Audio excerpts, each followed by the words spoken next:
Hello and welcome to Beyond Representation, a show that unpacks past, present, and prospective layers of influence. I am your host, Ameena Zia. In today's episode, we will discuss Pakistan's elections with respect to the role of representation, defined by Hannah Pitkin as the make present again. On this definition, political representation particularly is the activity of making citizens' voices, their opinions, and their perspectives present in the public policy making process. Today, we will contextualize engagement as a necessary tool of transformative democracy. We will unpack participation, whether it's youth, whether it's through utilizing tools like social media as a practice of political representation, and we will offer listeners a new perspective on Pakistan's electoral politics. We know that global leaders right now have their pulse on Pakistan's elections 2024. American leaders have publicly stated their interest in monitoring the electoral process and the change in leadership. So as Pakistan's voters walk to the polls on Thursday to elect a leader, they hope the leader can manage the country's worst ever economic crisis and escalating border tension between Afghanistan, with Iran, and of course its long-standing impasse with India. With the world drastically changing and we see more youth making up the voting bloc, in Pakistan, close to 50% of the registered voters are young individuals. And we see technology is rapidly transforming the way the information and knowledge is accessed and processed, and the changing social economic paradigm with these women occupying space in politics. So this election stands a lot of attention and is gravitating leaders to dive deeper into a conversation about what does this mean for Pakistan and what does this mean for Pakistan's role in the world. And to have this conversation, our guest today is a visiting professor at LUMS, Dr. Farhat Haq. Dr. Haq served as the first female provost in the history of the institution. She received a bachelor's from the State University of New York at Fredonia, and with her PhD in political science from Cornell University. She is a professor emeritus and for 20 years was the chair of the political science department at Monmouth College in Illinois. Her experience in scholarship, her leadership in the halls of academia is reflected in her passion for holistic education and experiential learning and civic engagement. Dr. Haq is going to share with us her unique insights into the role of representation for women in globally observed Pakistan's electoral politics of 2024. Welcome, Dr. Haq. Thank you so much for joining us in conversation. Thank you very much, Dr. Ameena Zia, for inviting me for this, and I look forward to our conversation. As the entire nation is bracing for the election day with the concerns and complexities around the democratic process, as you alluded to, from the absence of officially launching political campaigns ahead of time. Now we're noticing these political parties just coming out now. And of course, the absence of a major political party from the campaign scene. And of course, there are security issues that we've noticed over the last few weeks, whether it was in Balochistan or Khyber Pakhtunkhwa, or even with the Iran tension a while ago. There are challenges. So among these, there's also a crucial focus that's emerging around the role of women in electoral politics, which, we know that there's this amplified need for inclusivity in gender equality. And women in Pakistan remain significantly underrepresented in policy measures. And Dr. Haq, where do you see women faring in the political power brokering of 2024? That's an excellent question. I think the whole sort of gender representation issue is very vital and a bit complicated. So let's first very basic issue, which is the registered voters. There's a gender gap. There's about I think it was almost 10% fewer women were registered in 2018 election. Now it's narrowed down to about 7.5%. And one of the key reason for that is that fewer women have national ID cards that are needed to vote than men do. The variety of reason for that: women are generally not able, especially in rural areas, especially in remote areas, especially if they're not literate, etc. They have a tremendously hard time navigating this very complicated process of getting ID cards. But I must say that the NADRA, that's the agency that takes care of this, have tried now very hard to sort of send mobile vans to get more outreach and get more people the national ID card, and so that has helped in terms of reducing this gap. But there's still 7% is a significant gap in terms of just registration. So that's one of the major kind of impediment. And then when it comes down to the day of voting, again, something as simple as transportation is a big problem for women. So unless their men folks, generally speaking, are providing them with, transportation, whether it's motorcycle or in some cases cars, but mostly buses and other public transportation. If that's not available, then they have a hard time. Of course, political parties themselves try to, provide transportation. That's one big thing that they try to do, but they can't really do that to the extent that it's needed, and especially in rural areas and smaller towns. So again, there's a lot of work to be done in terms of equalizing the ground, just for making sure that there isn't a gender gap in terms of registered vote and voter turnout, and taking some of this addressing some of these logistical issues. Then there's a question of women as candidates, and all the political parties except PTI has not been successful in this basic measure, which was that 5% of their candidates must be women. And I think the last count, and for National Assembly, I think is what, none of them met the 5%, except PTI might have been 7% or something. Women get represented in National Assembly and in provincial assemblies in two ways. They can be directly elected into the assembly, but then once it is decided, whatever the percentage of different political parties is, then they get these reserved seats for women and for minorities. And so that's another way that women can come in. And so a lot of political parties have decided that they would reserve, they would use, for their women leaders, they will use the reserve seats. So, for example, Shari Rahman, I think she always gets from the People's Party, she gets on reserved seat, and she's been one of the most effective legislator in the last, sort of 3 electoral cycles that I've been witnessing. So there are, in fact, women who, once they are in assembly, whether they got directly elected or they got selected by the parties, that have been, they have caucused, they have across party lines, they have tried to, come up with better laws, particularly for women. And so that shows how important it really is to enhance women's representation in the legislature. And so I hope that the political parties do a more concerted push towards that goal. Absolutely. So you mentioned, gender gaps in voting, and you mentioned gender gaps in registering to vote. But when we talk about women's leadership, right? So there are 3 areas, and you touched on 2 of them. Are they actually voting? Are they contesting? And then the third part that I want to bring in is, are there avenues that exist for women to take on that leadership path, right? If you have women who want to contest elections, are there opportunities for them to develop into their own leadership style and leadership space within political parties? Do they get endorsements in parties if they're running as independents? And we know that they have to get endorsement from parties in the case of Pakistan. So, and we talked about parties very briefly.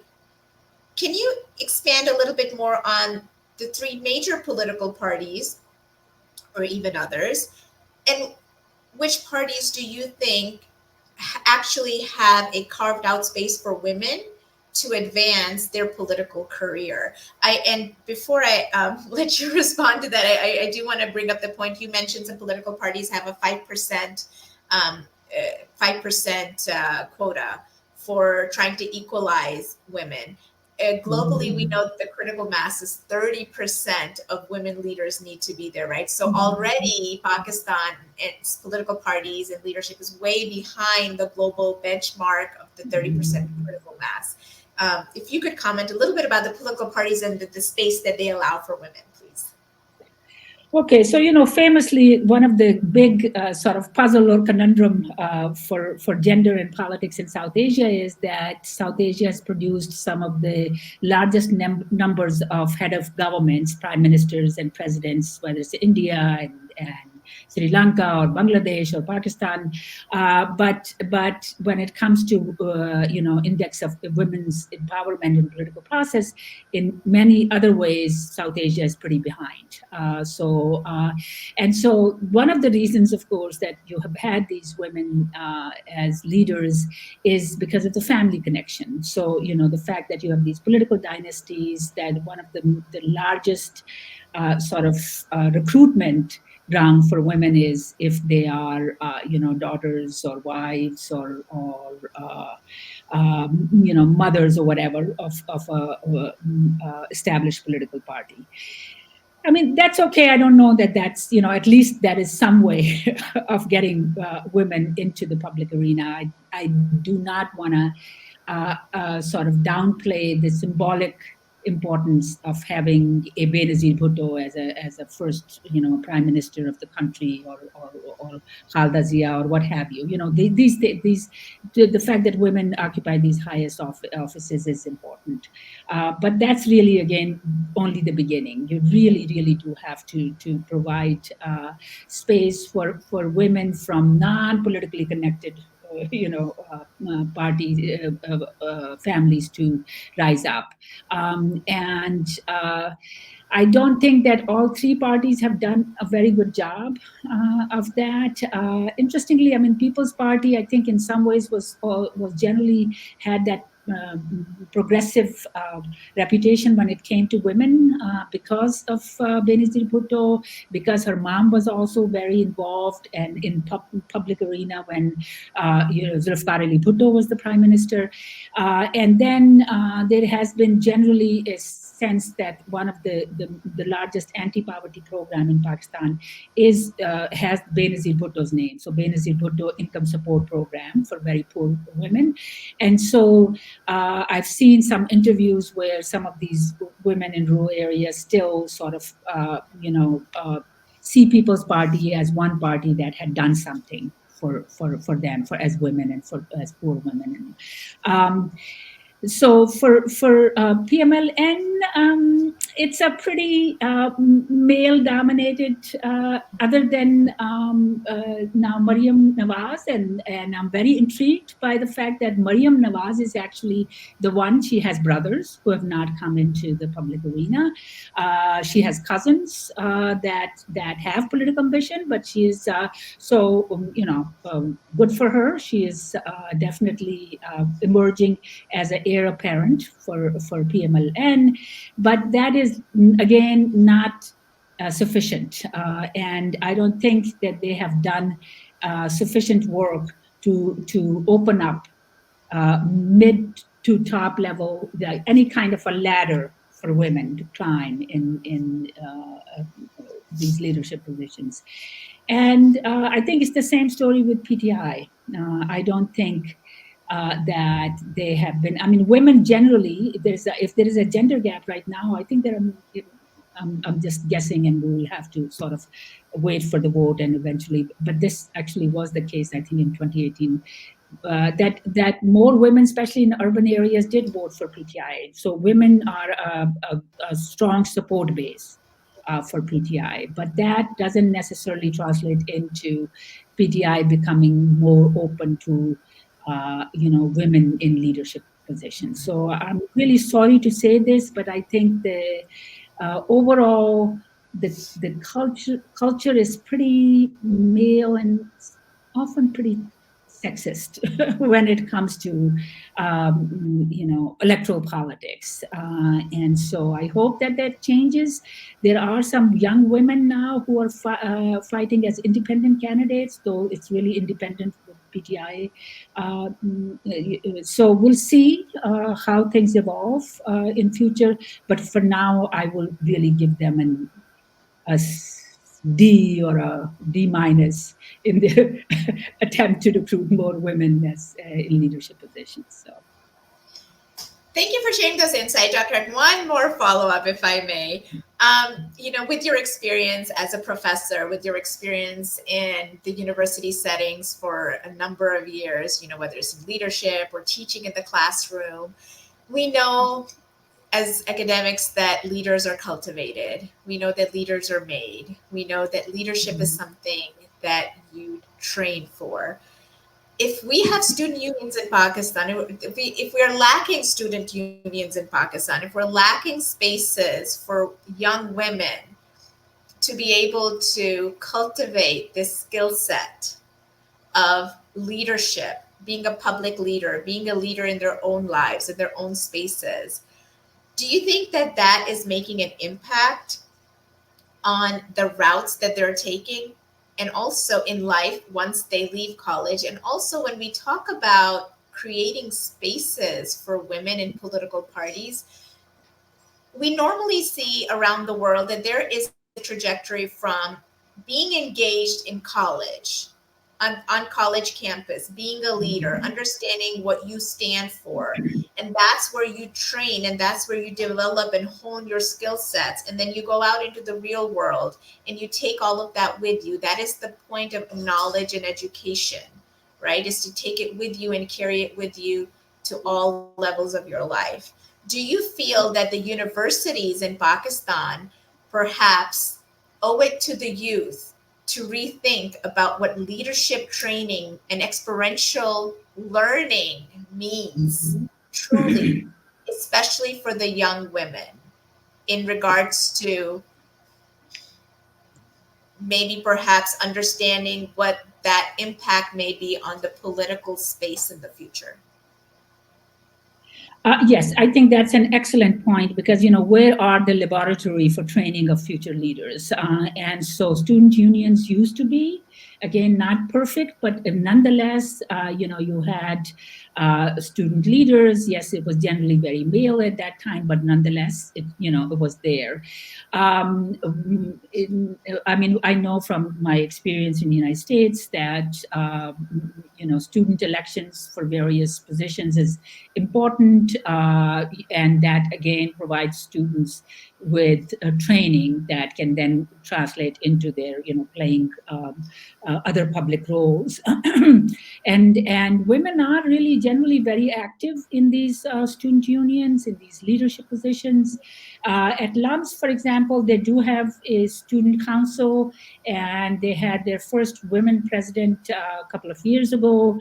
And the women are generally very active in very many societies, and they try to do some civic kind of engagement kind of work in terms of, for example, raising money for the flood affectees and other kind of things. So there is definitely a desire to get engaged and do things, but I don't think that particularly the public universities provide a very systematic ways of engaging students in this. And it's such a huge, in some ways, loss, I think. Again, the Higher Education Commission, HEC, has talked about this and their documents in terms of creating more experiential learning. But I think it's just not, it's at the talk level, not at the implementation. And I think there is a little bit, I must say, there's a little bit of this sort of a generational thing. They just still expect a lot of deference from students. They don't have as much, they're not as comfortable with, the fact that young people will sometimes get very passionately engaged and may raise some troubling questions, or may not be totally they may not be disagreeable, but they're not totally agreeable either. So some of those things I think create discomfort for university administration, and they sort of shut down those venues. And I really do think that that's too bad, because that is a major way in terms of stepping stone for Yes, other kinds of important leadership roles. So absolutely. And that in itself is another yeah. conversation. Yes. Thank you so much for your time. I know this is a busy time for you. I know this is a busy time for everybody in Pakistan right now, but thank you for taking the time and engaging with us in this conversation. Next conversation, we will continue to unpack past, current, and prospective layers of influence and representation. And if you would like to ask a question on a future episode of Beyond Representation, please click on the link in the show to ask your questions. Till we meet again in conversation, cheers, everyone.